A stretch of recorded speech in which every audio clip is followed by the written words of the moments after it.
Океј, здраво, здраво. Петата недела е завршена. Многу успешно и еве да направам неделно видео до кај сме шо сме. Значи успешно завршена недела. Премногу сум задоволен од мојот придонес и браво за мене. Станува се полесно и полесно. Уствари ова е трета недела. Топење на масти, зашто првите две недели бе фокусиран на да пронајдам колку калории ми треба да го одржувам, да ја одржувам телесната тежина. Така, ова недела беше трета недела, сабајле се вагав, бев намален, мислам дека пола кило ова недела, али тежината нема врска. Некогаш вагата може да остане непроменета, но изгледот на нашето тело да биде многу поразличен.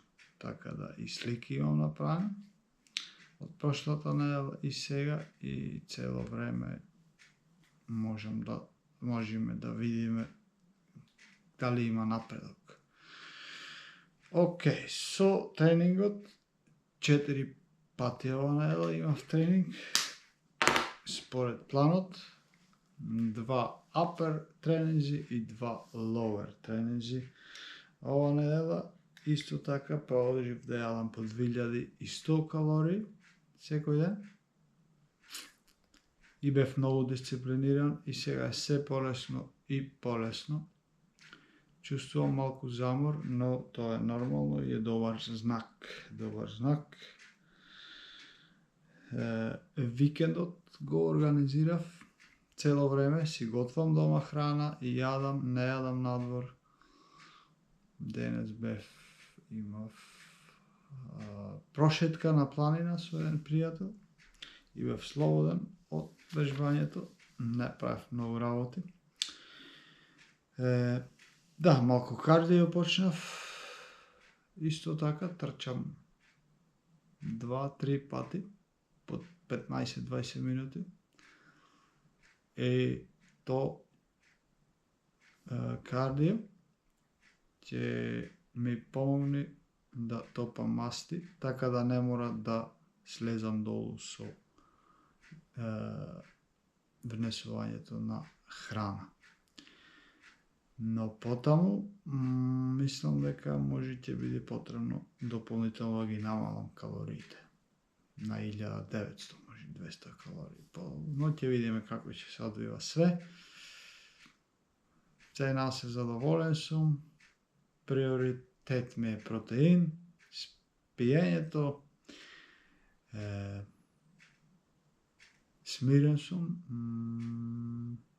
покрај некои случки околу во животот, што е многу нормално. Никош нема да биде совршен момент. Да, тоа е тоа. Наредната недела ќе продолжам, исто 4 пати тренинг, со храната исто.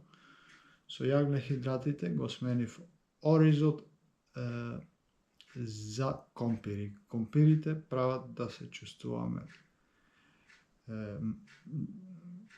сити и не одржуваат подолго време да не сме гладни. Глад не чувствувам многу малку. Тоа е тоа. Јадам, има еден концепт што се вика количинска исхрана.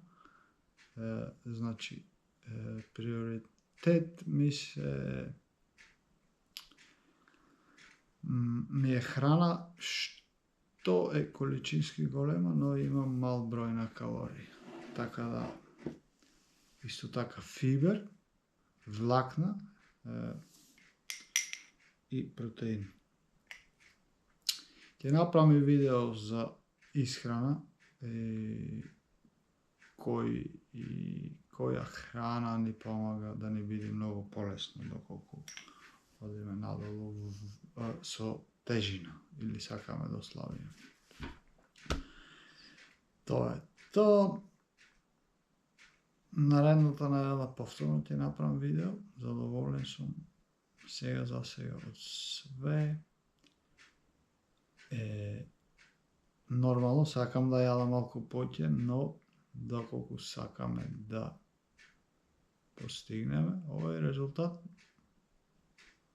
еден период мора да жртвуваме да не јадиме толку многу, така да организмот се навикнува и метаболизмот по некое време ќе се навикне и ќе ни требаат малку помалку калории.